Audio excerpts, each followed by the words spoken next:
Hey everyone, Rick here, Big Gun 81. Hope you're doing well today as always. So today we're going to be talking about a holster from a company called KTactical. Now they reached out to me and asked me if I would do an honest review of one of their holsters and asked me to pick one out to share with you all. And so I did. We got one here. It's for my 1911, and we'll get to that in just a moment. I wanted to kind of go over a little bit that I read off their website about the history of their company and whatnot. So when I pull up their website, they've got this little anime character girl holding a AR type rifle and whatnot. First thing that kind of brought to my mind based on the name and seeing that is like Korean, like K-pop type stuff. So I'm reading through here. It says, what does the K stand for? The K originally comes from our previous name as KTech Airsoft. So apparently this company has been around doing airsoft type products and then moved into doing like actual tactical gear. So this is the K is for KTech Airsoft has several theories. One of them is it stands for Korea, since one of the early members was Korean. However, most prominent theory is that doesn't mean anything at all. It just sounded cool. It says, do you guys still make airsoft products? Some of our airsoft products are still on the market. Yada yada yada. Anyway, even though the company seems to be located here in California, it seems like a lot of their products are made overseas, from what I can tell. So, next, let's go ahead and talk about the holster itself. So, as I may have mentioned, the holster that I picked out is for the 1911. I don't have a holster for that particular pistol yet, so I wanted to get one anyway. So, when they offered this, I decided to go with that one. So, this one is for the outside the waistband, fits STI 2011/1911. Full rail red Kydex open carry retention holster, right-handed.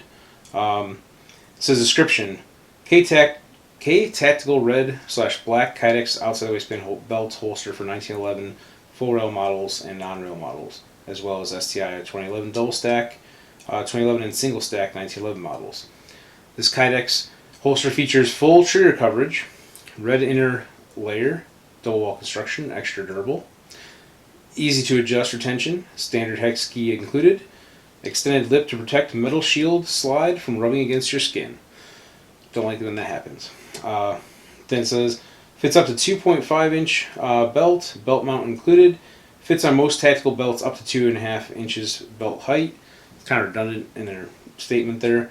Can also fit into MOLLE systems using special MOLLE attachment, which is not included. Be kind of cool if they gave you both options. This is cut for red dot and reflex sights. One of the things I kind of found interesting in the description here on the website says, a lot of thought and experimentation was put into the design of this holster. Please feel free to reach out to us if this does not fit with your specific Glock model. So obviously that's a typo. It says Glock model or slide. His belt's been tested with Springfield TRP operator, full rail, Kimber Poly custom, double stack 1911, STI 2011, and DVC Omni 2011. So let's go ahead and open it up, take a look at it, and see what we got here. I've got my Rock Island Armory 1911 right here. And here's the holster and the packaging. It says Gun and Flower on it, which is kind of weird, but it has gunflower.net. And it has Made in China all over it. But the packaging is pretty nice. Nice pictures on it and everything. Nice sealed package. We'll go ahead and open that up in just a moment. I did go to gunflower.net, and it seems like that is probably a lot of airsoft type stuff on there and whatnot. It says polymer Kydex, leather, and nylon police and tactical products. One-stop manufacturer in China. Kind of read that backwards, but whatever. So let's go ahead and open it up.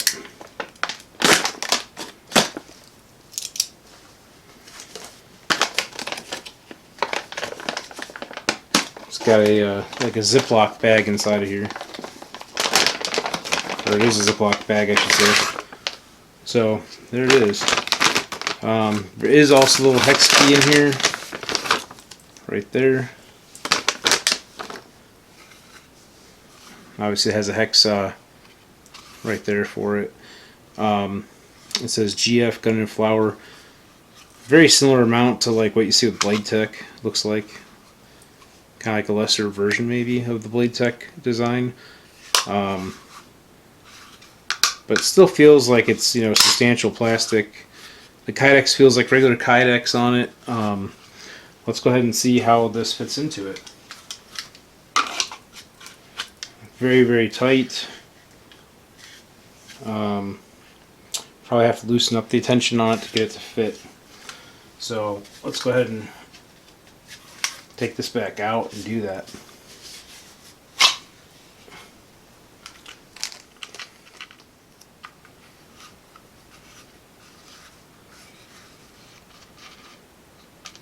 Got that loosened up pretty far.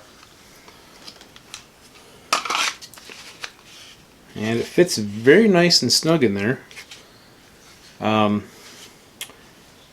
didn't like how loose this was though, because it's very loose. Like no tension on it. May have to break it in a little bit or something, or maybe warm it up to kind of get it to fit this pistol better. Because now it's like locked in there like tight. Can't even get it out. Just that little bit of adjustment on it. Which, not necessarily a bad thing that it's in there tight, but too tight is kind of a bad thing. So it'll probably have to be adjusted a little bit. Maybe like I said, maybe I have to warm it up a little bit, or something to get it to kind of be just right. It's very tight. So and again, this pistol is unloaded.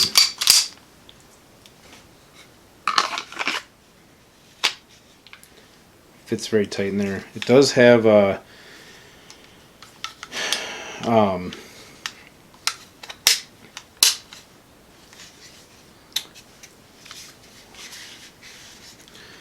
does have kind of a shroud here for the safety a little bit, but obviously you can still work the safety just fine right there. And on both sides it is ambidextrous. If you did have a red dot or reflex sight, it does have the room for it to be there, which is good. Looking at the adjustments, I notice on this clip, you do have an adjustment for the belt, like the positioning of the belt. Like these little things pop off, which you gotta have something to pop it off with.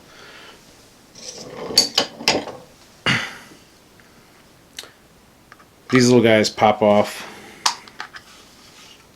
so you can adjust. You can adjust for the belt width and all that stuff. They pop in nicely. It looks like this particular mount has like serrations in here that would work with a different style holster or a different type of attachment for this mount. The one thing I notice, I don't have any adjustment really for repositioning this mount. It doesn't have multiple holes or anything to be able to change the cant. If you can see in there, there's only the holes that the screws go through, which also it's kind of ironic that they're using Phillips head screws on the inside and a hex head screw out here. Realistically, it'd be nice to have all one style fastener, and preferably a Phillips head, because here in the US, Phillips heads are very prominent. You can find a screwdriver, in many places.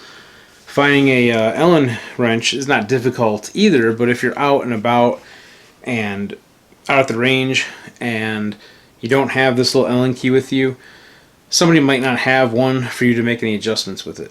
That's just my thought. I'd rather have it all be all kind of one set.